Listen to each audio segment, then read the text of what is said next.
தேங்காய் பால் அல்வா செய்யலாமா? டேஸ்ட் அட்டகாசமாக இருக்கும். ட்ரை பண்ணிவிட்டு எப்படி இருக்குன்றத கமெண்ட்டில் சொல்லுங்கள். ஒரு தேங்காய் எடுத்து குட்டி குட்டியாக கட் பண்ணி மிக்ஸி ஜாருக்கு மாற்றி கொஞ்சமாக தண்ணி விட்டு 3 கப் பால் எடுத்து வச்சுக்கோங்க. 3 கப் பாலுக்கு 1 கப் வெள்ளை அவல் சேர்த்து மிக்சியில் நல்லா பொடிச்சு வச்சுக்கோங்க. எந்த அளவுக்கு முடியுமோ அந்த அளவுக்கு பொடிச்சு வச்சுக்கோங்க. இப்போ நம்ம ரெடி பண்ணி வச்சுருக்க பாலில் நம்ம அரைச்ச அவலை சேர்த்து கட்டி இல்லாமல் கலந்து வச்சுக்கோங்க. அது ஒரு பக்கம் இருக்கட்டும். ஸ்டவ்வில் ஒரு பேன் வச்சு 1 கப் வெல்லம் 1/2 கப் தண்ணி விட்டு நல்லா கலந்து விட்டுக்கோங்க. கட்டி இல்லாமல் கலந்ததுக்கப்புறம் வெல்லத்தை வடிகட்டி எடுத்துக்கோங்க.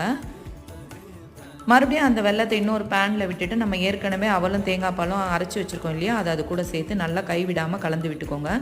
நல்லா கெட்டியாகி திரண்டு வந்ததுக்கப்புறம் வாசனைக்கு கொஞ்சம் ஏலக்காய் தூளும் கொஞ்சம் சுக்கு பொடியும் போட்டு நல்லா மிக்ஸ் பண்ணிக்கோங்க. இன்னொரு பாத்திரத்தில் கொஞ்சம் நெய் தடவி அதுக்கப்புறம் நம்ம ரெடி பண்ணி வச்சுருக்க அல்வாவை அதில் கொட்டி 1 ஹவர் ரெஸ்ட்டு கொடுத்துட்டு கட் பண்ணி எடுத்திங்கன்னா நல்லா தலைன்னு சூப்பரான தேங்காய் பால் அல்வா ரெடிங்க.